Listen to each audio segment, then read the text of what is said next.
nuevo programa de Una aguja en un zojal. Y esta vez con una luchadora, una grande, una mamá damnificada en nuestro país, de Córdoba, Sofía Gatica. La vemos.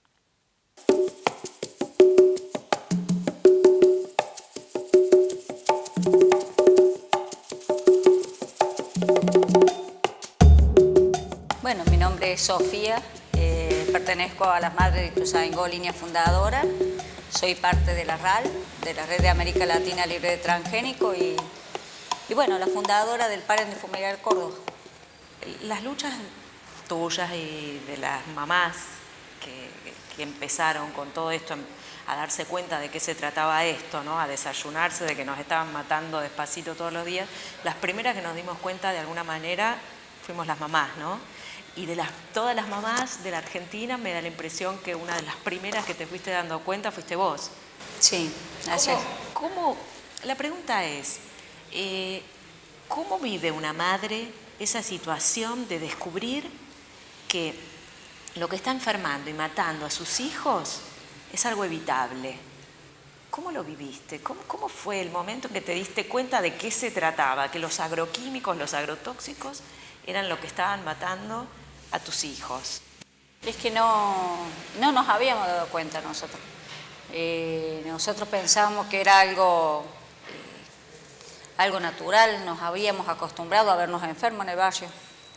Y después hacemos clip cuando nosotros vemos, o sea, yo en mi caso, cuando yo vi que mi hija había fallecido con malformación de riñón, estaba teniendo serios problemas con uno de mis hijos que no podía caminar después que lo fumigaban. Entonces, por temor a que perder mi hijo, empecé a investigar y me di cuenta que en mi cuadra, todas las que estábamos viviendo cerca, nos habían entregado un cajoncito blanco, que es donde estaban nuestros hijos, ¿no? Y habíamos como 6 mamás que se nos habían muerto nuestros hijos recién nacidos. Y bueno, y eso me hizo recorrer el barrio, ir casa por casa, para preguntar qué tenían, dónde se atendían, para investigar, porque uno no acepta la muerte de un hijo, ¿no? Así nomás. ¿Qué le diría, por ejemplo, a las madres, por ejemplo, por decir una sola de la comunidad del pueblo de Ituzaingó? Bueno, perfecto. Yo le diría que recuerde que había antes en el pueblo de Ituzaingó. El pueblo de Ituzaingó es un pueblo vecino a la ciudad de Córdoba, para aquellos que no lo conozcan, en el cual había curtiembres y en el cual había muchos depósitos de materiales pesados que quedaron en el suelo. No solo el glifosato es muy poco lo que se utilizó en esa zona. Y los daños que se han sido provocados están todavía en estudio. Hay una comisión que está encargada de esto a través del gobierno de la provincia de Córdoba que está trabajando en este tema y todavía no hay ningún resultado fehaciente que diga que el glifosato ha sido el causante. Cuando usted maneja productos químicos, como los que usa la industria, por ejemplo la curtiembre, son productos que quedan durante mucho tiempo, vaya si lo sabemos por los residuos que ha arrastrado el riachuelo y todo eso. Así que yo creo que en estas cosas, vuelvo a reiterar, tenemos que recabar información y no opinión. Yo respeto mucho la opinión de las mamás del barrio Ituzaingó. Aclaremos que son chicos que están, digamos, muriendo y enfermando de cáncer y cantidad de enfermedades neurológicas, problemas, digamos, de fertilidad y etcétera, ¿no? Para la gente que por ahí no lo recuerda. Exacto, y convengamos también que son opiniones, porque todavía no hay médicos que se hayan expedido al respecto diciendo que esos enfermos son originados por determinado producto. Yo no sabía que eran los agroquímicos. Si me preguntás si eran los agroquímicos, no. Yo pensé en los agroquímicos, pero después pensamos en los transformadores, después pensamos en los metales pesados y era como un cóctel de sustancias. Pero con todo lo que investigamos ahora, sí sabemos que son los agroquímicos. ¿Cuánto tiempo pasó hasta que se dieron cuenta que sí, efectivamente, un porcentaje muy alto de esa enfermedad que había en Ituzaingó anexo venía del lado de los agroquímicos? ¿Cuánto tiempo habrá pasado? No pasó mucho tiempo, porque nosotros en el 2005 ya sabíamos que eran los agroquímicos. Porque nosotros empezamos, es el barrio más estudiado de Argentina. Yo cuando empecé a ir casa por casa, empecé a encontrar 320 casos de cáncer. Cáncer de mama, de intestino, de riñón, muchas malformaciones, chiquitos que habían nacido sin maxilar, chiquitos sin el huesito en la cabeza, chiquitos con 6 dedos, malformación de intestino. Y entonces veíamos toda una serie de gente enferma y exigimos al gobierno que nos hiciera estudios. Y se hicieron muchos estudios.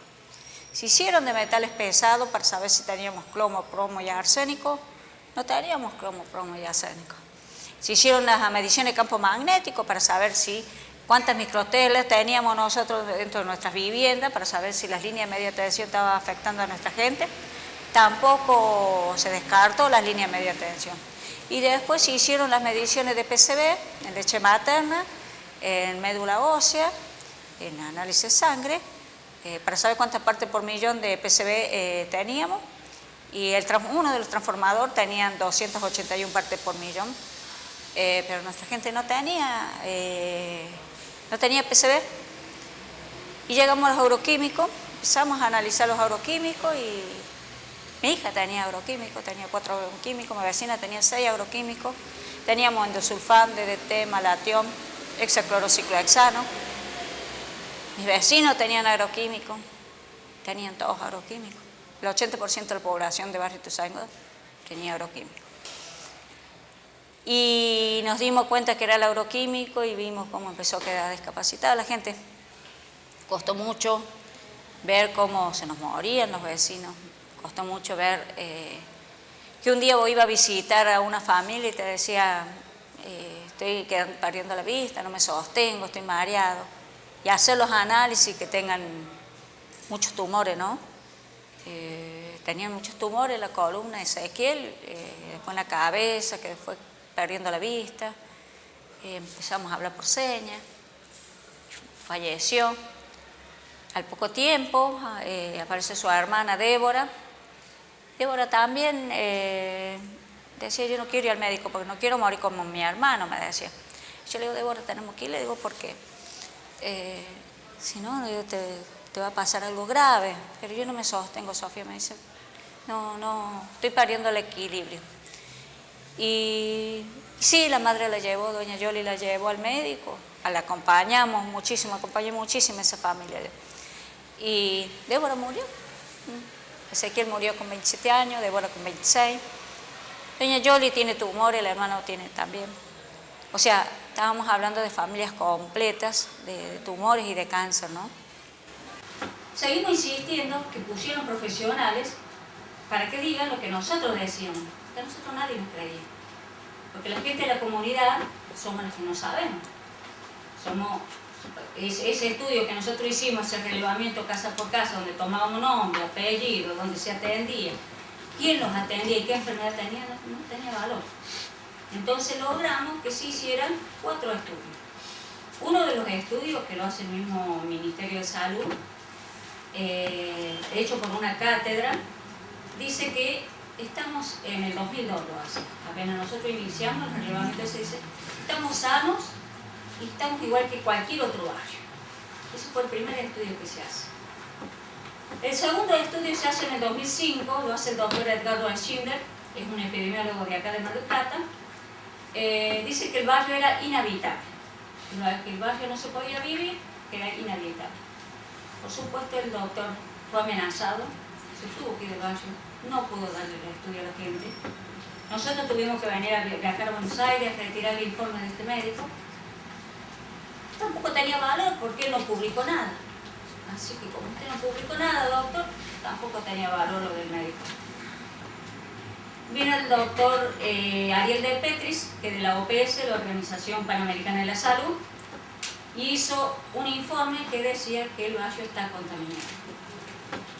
Y en el 2009 recién interviene el presidente de la Nación haciendo un decreto para el barrio, donde se hace el Plan Ituzaingó. El Plan Ituzaingó, ¿en qué consistía? Frenar las fumigaciones, no sembrar. Logramos que no se sembrara, que se dejara una franja de casi 800 metros que no se siembre para que no se fumigue hasta que se investigara qué estaba pasando. Hace 4 meses dicen que el 33% de la población del barrio muere por tumor. O sea, tenemos todos estos informes y todos los estudios. Y no se lograron porque el ministerio quiso, porque el gobierno lo decidió, no. Se lograron pues sacamos a la gente en la calle. Y cuesta mucho que el gobierno no haya accionado y cuesta mucho ver cómo se moría la gente, ¿no? A mí me costó muy mucho ver cómo se enfermaban todos y no podía ayudar. Me costó mucho ver que mi familia se empezó a enfermar y no podíamos hacer nada. Más que salir a la calle, cortar ruta, exigir al gobierno, después llevar a juicio a los ojeros, que se les lleva a juicio y no se le da una sentencia efectiva, sino que se le dice que, bueno, que por haber enfermado y matado se le da 3 años de prisión domiciliaria, 3 años de prisión que no era efectiva, ¿no? Yo creo que el que enferma y mata tiene que ir preso y no fueron presos. Quedaron libres, la sentencia se puede caer en estos momentos, porque la justicia no está para la gente humilde, la justicia nunca actúa a favor nuestro, la justicia está para aquellas corporaciones extractivistas que están en nuestros países saqueándonos y enfermando a nuestra gente. Entonces, es una lucha muy